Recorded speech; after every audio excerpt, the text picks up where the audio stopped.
రాజకీయం అంటే అవసరాలు మాత్రమే ఉంటాయి, కానీ అప్పుడప్పుడు పగలు ప్రతీకారాలు కూడా ఉంటాయి. వెనుకటికి ఈ సంస్కృతి తమిళనాడు రాష్ట్రంలో కనిపించేది. తెలంగాణ ఏర్పడిన తర్వాత ఇది ఇక్కడ కూడా వ్యాప్తిలోకి వచ్చింది. రాజకీయంగా తమకంటే బలంగా ఉన్న వారిని తొక్కటం గత 10 సంవత్సరాల నుంచి తెలంగాణలో ప్రారంభమైంది. అంతకుముందు ఈ వ్యవహారం లేదా అంటే ఉంది, కానీ జైళ్లకు పంపించటం, అర్ధరాత్రి బెడ్రూమ్ తలుపులు బద్దలు కొట్టి అరెస్ట్ చేయించటం వంటి పరిణామాలు అప్పట్లో జరగలేదు. సరే, 10 సంవత్సరాల పాటు అలాంటి వ్యవహారాలు దర్జాగా సాగిపోయాయి. ఇప్పుడు అధికారం మారింది. ఒకప్పుడు ఇబ్బంది పెట్టిన వారు అధికారాన్ని కోల్పోయారు, ఒకప్పుడు ఇబ్బంది పడ్డవారు అధికారంలోకి వచ్చారు.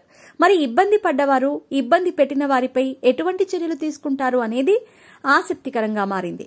ఈ చర్చ జరుగుతూ ఉండగానే కార్మిక శాఖ మాజీ మంత్రి మల్లారెడ్డి ఓ సంచలన ప్రకటన చేశారు. త్వరలో తాను రేవంత్ రెడ్డిని కలుస్తానని ప్రకటించారు. వాస్తవానికి మల్లారెడ్డికి రేవంత్ రెడ్డికి ఎప్పటి నుంచో వివాదం ఉంది. వారిద్దరూ టీడీపీలో ఉన్నప్పటి నుంచి ఒకరంటే ఒకరికి పొసగకపోయేది. అప్పట్లో మల్కాజ్గిరి పార్లమెంటు స్థానంలో పోటీ చేయాలని రేవంత్ రెడ్డి భావించారు. కానీ ఆ స్థానం చంద్రబాబు నాయుడు మల్లారెడ్డికి కేటాయించారు. ఎందుకంటే మల్లారెడ్డికి అక్కడ విద్యా సంస్థలు ఉండటం, ఆర్థికంగా మల్లారెడ్డి బలంగా ఉండటంతో ఆయన వైపు మొగ్గు చూపించారు.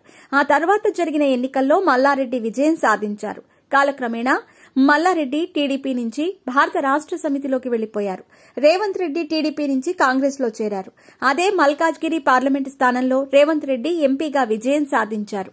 అటు మల్లారెడ్డి ఇటు రేవంత్ రెడ్డి రాజకీయంగా వేరువేరు పార్టీలలో చేరి ప్రయాణం సాగిస్తున్నప్పటికీ ఇద్దరి మధ్య వివాదాలు తగ్గలేదు.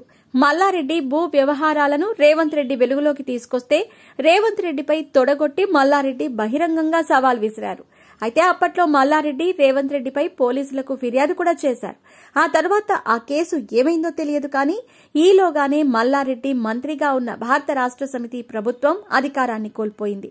అధికారాన్ని కోల్పోయిన తర్వాత సహజంగానే ఆ పార్టీలో ఉన్న నాయకులు ఒకంత అణుకువతో ఉంటారు. మల్లారెడ్డి అటువంటి ధోరణి ప్రదర్శిస్తున్నప్పటికీ ఆయనతో ఉన్న భూ వివాదాల నేపథ్యంలో కొంతమంది తెరపైకి వస్తున్నారు, ప్రభుత్వానికి ఫిర్యాదులు చేస్తున్నారు. ఎలాగో మల్లారెడ్డితో గతంలో రేవంత్ రెడ్డికి వివాదాలున్న నేపథ్యంలో మల్లారెడ్డి భూ బాధితులు తమకు ముఖ్యమంత్రి న్యాయం చేస్తారని నమ్ముతున్నారు. ఎన్నికల ప్రచారంలోనూ రేవంత్ రెడ్డి మల్లారెడ్డి వివాదాలపై కీలక వ్యాఖ్యలు చేశారు. ఇప్పుడు రేవంత్ రెడ్డి ముఖ్యమంత్రిగా ఉన్నారు.